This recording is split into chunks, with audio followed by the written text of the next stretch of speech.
Lembaga Survei Indonesia menemukan 64,6% pemilih sudah solid menentukan pilihannya dalam survei terakhir. LSI menemukan masih ada faktor Jokowi yang masih diperebutkan bakal calon presiden. Lembaga Survei Indonesia atau LSI merilis hasil survei terbaru elektabilitas bakal capres 2 bulan jelang pendaftaran. Survei digelar mulai 3 hingga 9 Agustus 2023 yang menemukan 64,6% pemilih sudah solid menentukan pilihannya. LSI menemukan masih ada faktor Jokowi yang masih diperebutkan oleh bakal calon presiden. Saya kira itu strategi yang sekarang dicoba untuk dilakukan. Misalnya 2 hari lalu atau 3 hari lalu ya, Pak Prabowo bersama timnya mengatakan kita tidak malu-malu, ini tim Jokowi misalnya gitu kan. Bahkan koalisinya mau dinamain koalisi seperti koalisi Jokowi kemarin, koalisi Indonesia Maju kan. Jadi itu adalah cara untuk memastikan kepada para pendukung yang masih setia kepada Jokowi itu untuk mengalihkan dukungannya kepada Prabowo. Ganjar tentu akan berusaha hal yang sama untuk mempertahankan pemilih Jokowi sebanyak mungkin. Jadi efek Jokowi mau tidak mau dalam situasi sekarang memang masih cukup penting. Dari survei terbaru LSI yang digelar 3 hingga 9 Agustus untuk simulasi 3 nama, elektabilitas Ganjar Pranowo 37%, sementara Prabowo Subianto 35,3%, adapun Anies Baswedan 22,2%. 5,5% diantaranya tidak menjawab atau rahasia. Sementara itu, untuk posisi bakal calon wakil presiden, LSI merilis ada 2 nama kandidat yang elektabilitasnya tertinggi untuk setiap bakal capres. Untuk Anies Baswedan, bakal cawapres tertinggi ada AHY dengan 22,2% dan Sandiaga 21,4%. Sementara Ganjar Pranowo, bakal capres tertinggi adalah Erick Thohir 17,7% dan Sandiaga 13,6%. Adapun Prabowo Subianto, bakal cawapres tertinggi adalah Erick Thohir 15,9% dan AHY 12,1%. Survei elektabilitas juga digelar oleh Litbang Kompas 27 Juli hingga 7 Agustus 2023. Dari survei itu, Litbang Kompas menemukan Ganjar dan Prabowo bersaing ketat di puncak elektabilitas. Adapun suara Anies belum ada perubahan signifikan. Dari simulasi 3 nama, elektabilitas Ganjar Pranowo 34,1%, Prabowo Subianto 31,3%, sementara Anies Baswedan 19,2%. 15,4% diantaranya tidak menjawab atau rahasia. Satu hal yang masih membuat elektabilitas dinamis adalah belum adanya bakal calon wakil presiden yang diumumkan oleh para koalisi. Meskipun kini menyisakan waktu 2 bulan, tetapi posisi bakal cawapres masih diutak-atik. Tim Liputan, Kompas TV. Bagaimana dinamika elektabilitas bakal capres khususnya di tengah belum adanya deklarasi bakal cawapres? Kita bahas bersama Direktur Eksekutif Lembaga Survei Indonesia Jayadi Hanan. Mas Jayadi, selamat petang. Selamat petang, Liviana ya? Yes, betul. Kita juga akan sapa Direktur Indonesia Political Review Ujang Komarudin. Mas Ujang, selamat petang. Selamat petang, Mbak Livi, Bang Jayadi Hanan.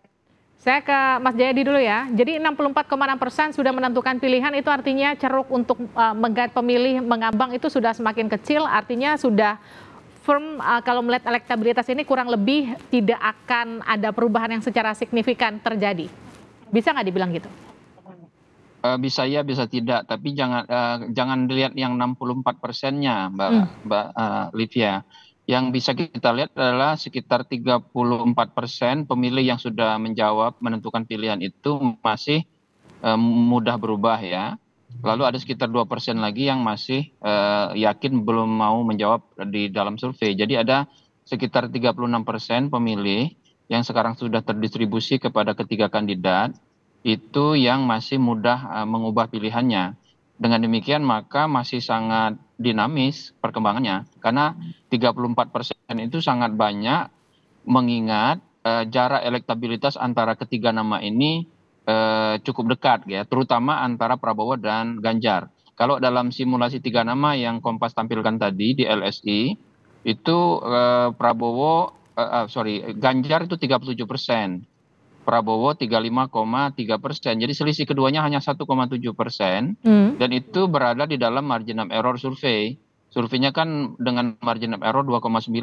Dengan kata lain, sebetulnya Prabowo dan Ganjar itu sama kuat saat ini. Dan itu bisa kita lihat juga kalau kita lihat simulasi yang lain. Misalnya simulasi top of mind ya. Prabowo unggul di angka 24%, diikuti Ganjar di angka 22%, baru Anies sekitar 17%. Jadi jarak elektabilitas keduanya masih sangat dekat. Karena sangat dekat, maka perubahan terutama yang 34% itu kemana arah perubahannya itu bisa mengubah situasi jarak elektabilitas di perkembangan ke depan. Mas Jayadi, 34% ini masih belum ajak pilihannya karena belum ada cawapresnya kah? Salah satu mungkin itu ya, tapi bisa juga karena begini, kalau kita perhatikan dukungan paling kuat yang dimiliki oleh masing-masing capres yang ada sekarang, itu bisa kita lihat dari simulasi top of mind ya. Jadi dukungan paling kuat, paling solid yang dimiliki Prabowo sekitar 24%, sementara punya Ganjar 22%, punya Anies 17%-an, itu dukungan paling solid. Jadi pemilih yang paling volatile, paling mudah berubah itu sebetulnya ada di kalangan pemilih Ganjar dan Prabowo. Nah ini masuk akal, kenapa? Karena Ganjar itu sangat kuat pilihannya itu di kalangan pemilih PDIP. Sementara Prabowo sangat kuat pilihan untuk Prabowo di kalangan pemilih Prabowo di 2019 yang tidak pindah ke Anies kan. Itu berarti ada ceruk pemilih Jokowi yang bukan pemilih PDIP yang diperebutkan. Nah, perebutan pemilih Jokowi yang diperebutkan antara Ganjar dan Prabowo ini sangat tergantung kepada bagaimana manuver dari kedua calon maupun terutama dari Pak Jokowi. Karena itu dia sangat volatile. Jadi seberapa besar sih Mas Jayadi ceruk pemilih Pak Jokowi yang bisa menentukan terpilihnya seseorang, atau paling tidak kita bicaranya tinggi rendahnya elektabilitas baca pres? Kalau kita lihat dari angka yang saya sebutkan tadi, pemilih yang hampir 100% ke Ganjar itu adalah pemilih PDIP kan? Ya. Itu artinya paling tinggi angkanya 25%, karena suara untuk PDIP itu sekitar 25%. Lalu ada pemilih Jokowi yang memilih Jokowi kemarin karena tidak suka Prabowo kan? Karena macam-macam alasan. Nah mungkin itu sekitar 5%-an. Berarti ada sekitar 20%-an pemilih Jokowi yang diperebutkan oleh Ganjar dan Prabowo serta Anies. Nah Prabowo cuma memerlukan sekitar 10% saja dari sisa yang 20% itu. Jadi karena cuman 10%, maka endorsement Jokowi atau manuver Jokowi menjadi penting untuk terutama Prabowo merebut sebagian suara yang kemarin memenangkan Jokowi, atau untuk Ganjar Pranowo untuk mempertahankan sebanyak mungkin pemilih Jokowi untuk memilih Ganjar. Jadi di situ peran penting Pak Jokowi. Mas Ujang, jadi jelas kenapa kemudian Pak Jokowi masih kalau dikatakan gini, ketika ketemu para pendukungnya atau ketemu di beberapa kesempatan, Pak Jokowi masih mention jangan buru-buru, karena ya jelas pendukungnya juga masih belum menentukan pilihan, begitu kira-kira. Ya, saya melihat begitu, Mbak. Pertama, ada beberapa variabel yang bisa saya katakan. Ya, saya sudah katakan sejak lama bahwa Pak Jokowi itu masih kuat, akan jadi kingmaker. Waktu itu banyak yang membantah gitu, sudah lemah dan lain sebagainya.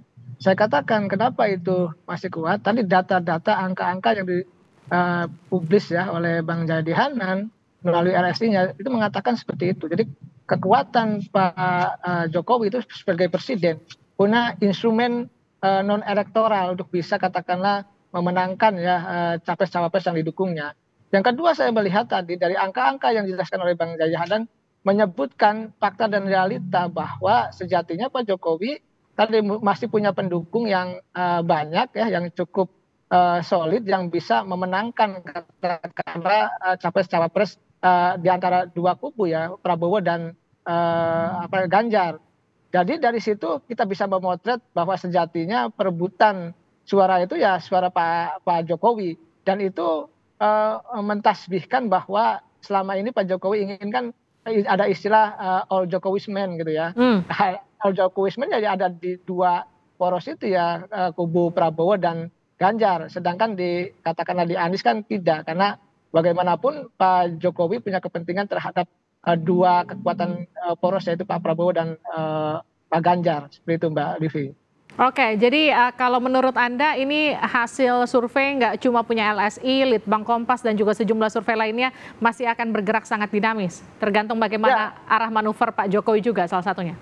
Ya, sangat dinamis ya, masih sangat cair. Kita lihat, kita potret ya dari berbagai lembaga survei termasuk dari LSI Bang Jayadi Hanan ya, bahwa sampai saat ini kan masih jauh, belum sampai angka 50% elektabilitas capres itu. Bahkan kalau kita berkaca dari pemilu pertama langsung ya di 2004, itu Pak SBY dulu itu 60% elektabilitasnya gitu. Lalu Pak Jokowi juga di 2014 ketika pertama kali maju itu kan di angka 60%. Makanya potensi menangnya dua tokoh tadi ya menang gitu. Nah sekarang ini kan belum ada, sekarang ini belum ada sampai 60%, 50% kan pun belum ada. Jadi semuanya masih dinamis dan masih cair sesuai yang disebutkan oleh Bang Jayadi Hanan tadi. Baik, terima kasih Mas Ujang, terima kasih Mas Jayadi sudah bergabung bersama kami di Sapa Indonesia Malam, sehat-sehat selalu. Amin. Terima kasih.